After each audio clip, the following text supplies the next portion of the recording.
नमस्कार मित्रों, आज मंत्र साधना में आपका स्वागत है। मित्रों, ये चैनल सिर्फ और सिर्फ बाबा रामदेव जी के चरणों में ही समर्पित है और आप भी इसके साथ जुड़कर बाबा रामदेव जी के भक्तों के साथ अपना जुड़ाव कर सकते हैं, उनके साथ बातचीत भी कर सकते हैं, क्योंकि ये सिर्फ और सिर्फ बाबा रामदेव जी के भक्तों के लिए ही बनाया हुआ चैनल है और बाबा के भक्त ही इस चैनल पर जुड़े हुए हैं। तो आप इस चैनल के साथ जुड़कर किसी भी भक्त से बात भी कर सकते हैं, अपने विचार रख सकते हैं, अपने विचार पूछ भी सकते हैं। तो इसलिए आप इस चैनल को सब्सक्राइब करके रखिएगा और बेल आइकन को भी दबा दीजिएगा ताकि हम जो भी वीडियो डालें तो आपको तुरंत मिल जाए। और अगर आपके पास भी कोई अनुभव हो धनी रामदेव बाबा के चमत्कार का, परिचय का, या आपको ऐसा कोई अनुभव हो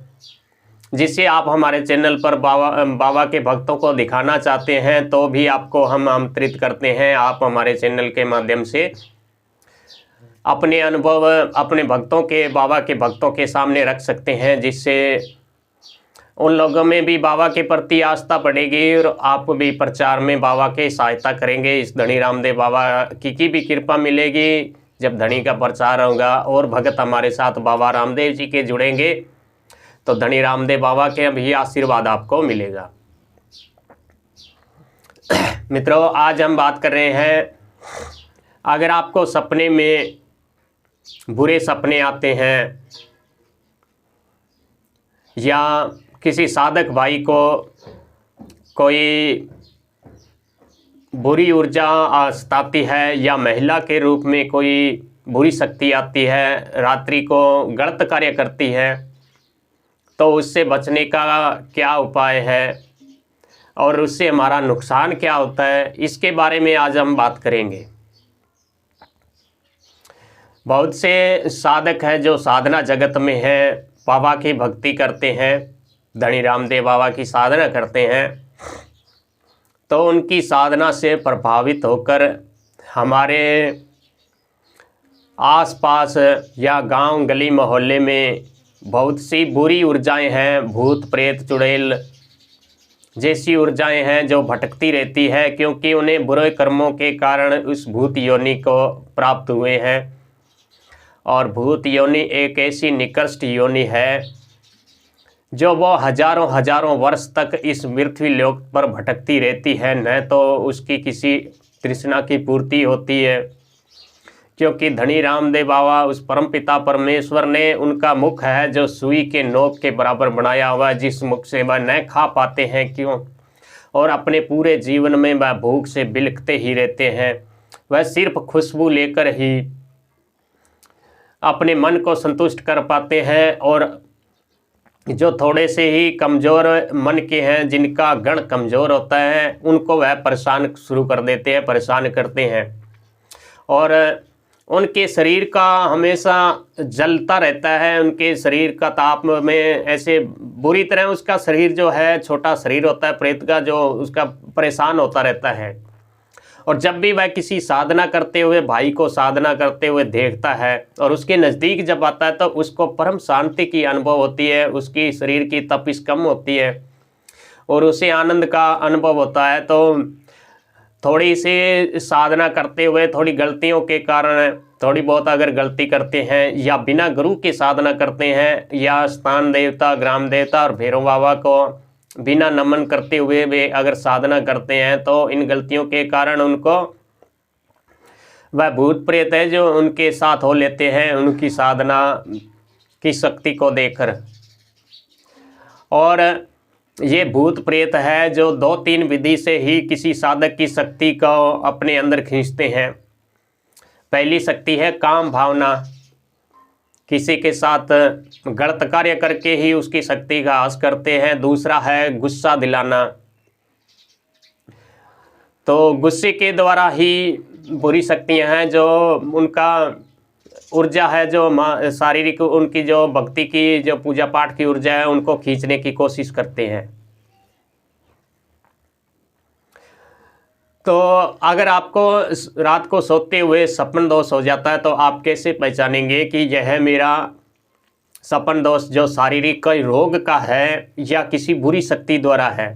तो हम आपको एक ऐसे कोई निशान बता रहे हैं जिससे आप आसानी से पता लगा सकते हैं कि अगर आपके साथ कोई बुरी शक्ति कोई गलत कार्य करती है, यह आपके कोई शारीरिक को रोग है या कोई बुरी शक्ति आपके साथ जुड़ी हुई है। तो मित्रों, इसके लिए आपको एक करना क्या है, जब भी आपको कोई रात्रि को सोते समय सपन दोष होता है और सपन दोष होने के बाद सुबह आप जब देखते हैं अपने वस्त्र को,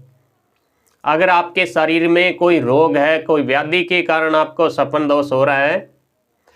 तो आपके शरीर में वह कपड़े पर दाग लग जाएगा और ऐसा कपड़ा उस स्थान पर एक कठोर सा हो जाएगा, दाग लग जाएगा। अगर आपके साथ कोई बुरी शक्ति है और वह गलत कार्य करती है तो आपके कपड़े पर सपन दोष का बिल्कुल भी दाग नहीं लगेगा, बिल्कुल कपड़ा वैसा का वैसा ही रहेगा, जिस भी प्रकार के आप कपड़े पहनते वैसा ही रहेगा, उसमें कोई भी दाग नहीं लगेगा, क्योंकि वह बुरी शक्ति है। तो वह साधक की शक्ति को इसी मार्ग से चुरा कर अपने साथ ले जाती है, वह शक्ति इसी मार्ग से ग्रहण करती है। और दूसरा है गुस्सा अधिक आना। अगर आप साधना कर रहे हैं, साधना के दौरान अगर आपको गुस्सा ज़्यादा आने लगा हो, तो आपको इस बात का विशेष ध्यान रखना है कि हो सकता है आपके साथ कोई बुरी शक्ति जुड़ चुकी है जो गुस्से के द्वारा आपकी शक्ति को खींचने की कोशिश करती है। तो इन दो बातों का आप विशेष ध्यान रखें। अगर आप साधना मार्ग में हैं, भक्ति मार्ग में हैं और साधना भी करें, तो सिर्फ और धनी रामदेव बाबा की साधना करें और गुरु को धारण करके ही साधना करें। बिना गुरु जो साधना करता है उनके साथ बुरी शक्तियां भी लग जाती है और शैतान देवता है जो उनको भगवान शिव की तरफ से आज्ञा मिली हुई है कि जो भी बिना गुरु को धारण किए किसी मंत्र को साधना करता है, किसी तंत्र की साधना करता है, तो उसकी ऊर्जा आप ग्रहण कर सकते हो। यह शैतान देवता को वरदान है भगवान शिव की तरफ से। इसलिए आप गुरु धारण करके ही साधना करें। और साधना के दौरान अगर आपको ऐसे जमाई आना शुरू हो जाए, उबासी आना, शरीर कांपना, रीढ़ की हड्डी में सरसराहट होना, आंखों में पानी आना, तो ये साधना के बहुत ही अच्छे लक्षण हैं। अगर ऐसे आपके साथ अनुभव होते हो तो आपकी साधना सफल है, आप पर कृपा है देवता की और आपकी साधना का फल है जो देवता ग्रहण कर रहा है और आपको आशीर्वाद दे रहा है। तो मित्रों, साधना के समय जब भी आप देवी देवता को भोग देते हैं, उन्हें भोग प्रसाद या किसी प्रकार का भोग चढ़ाते हैं, तो आपको सीधा भोग नहीं रखना चाहिए। भोग देते समय आप गाय के गोबर के उपलों पर भोग दें या अंगारों पर ही भोग रखें। अगर आप सीधा भोग रखेंगे, इससे घर में बहुत सी नकारात्मक शक्ति जो होती है वह उस भोग को ग्रहण करने लगती है और जब वह ग्रहण करती है तो उसे भोग मिलने शुरू होने के कारण वह और ज़्यादा शक्तिशाली होती है और फिर आपको परेशान शुरू कर देगी करना।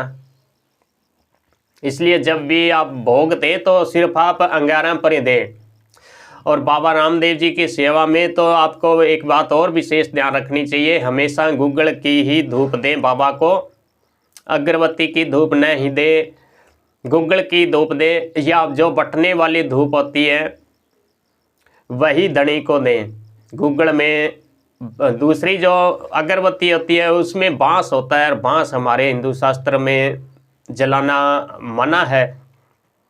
तो इसलिए या तो आप बाबा को गुग्गल की धूप दें या बटने वाली धूप लेकर आए।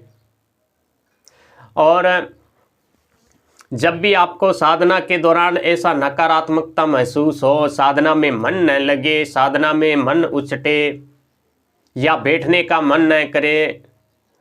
तो आपको करना क्या है, एक कपूर की टिकिया के ऊपर 2 लौंग रखकर उस स्थान पर जला दें, जिससे आपके साधना के स्थान पर जो भी कोई नकारात्मक शक्ति हो, भूत प्रेत या अन्य कोई भी शक्ति हो, तो वह इस कपूर की ऊर्जा को और लौंग की ऊर्जा को सहन नहीं कर पाती है, तो वह वहाँ से भाग जाती है। फिर आप उस स्थान पर अच्छी भली प्रकार भक्ति कर सकते हैं, बाबा की साधना कर सकते हैं, आपको कोई भी बिगड़ नहीं आएगा। तो इसलिए मित्रों, बाबा रामदेव जी तो एक अलौकिक देव हैं, आप इनकी शरण में रहिए, करें साधना और गुरु बनाकर ही साधना करें, तो आपको अनेक दिव्य अलौकिक अनुभव होंगे और अंत में धनी रामदेव के धाम की प्राप्ति होगी, रुणेचे के श्याम के धाम की प्राप्ति होगी, आपके कष्टों की मुक्ति होगी। अगर आपकी भक्ति अच्छी होगी, पाप न किए होंगे, तो आपको मोक्ष भी मिल जाएगा। अगर मोक्ष न मिला तो फिर से इस मनुष्य देह को तो जरूर ही मिलेगी, जिससे आप फिर से भक्ति कर सकते हैं, अपने कर्म को फिर से सुधार सकते हैं। और कुकर्म जो करते हैं, किसी को दुख देना, किसी को तकलीफ देना, ऐसे कर्म करने वाले को अभी तो चल 4 दिन वह सुख भोग लेगा, प्रसन्न हो लेगा, किसी को दुख देकर, किसी की आत्मा को दुखी करके, किंतु जब उसका अंत समय आएगा तो उसकी अंत समय बहुत ही भयावह हो जाएगा, अनेक रोग शरीर को घेर लेंगे और वह मरने के बाद किसी पशु योनि में जाएगा और वहाँ भी अनेक प्रकार के रोग वह उसे परेशान करेंगे। इसलिए मित्रों, अब भगवान ने हमें ये मनुष्य दे दी है, तो सही कर्म करते हुए, अच्छे कर्म करते हुए हम भगवान का नाम भी लें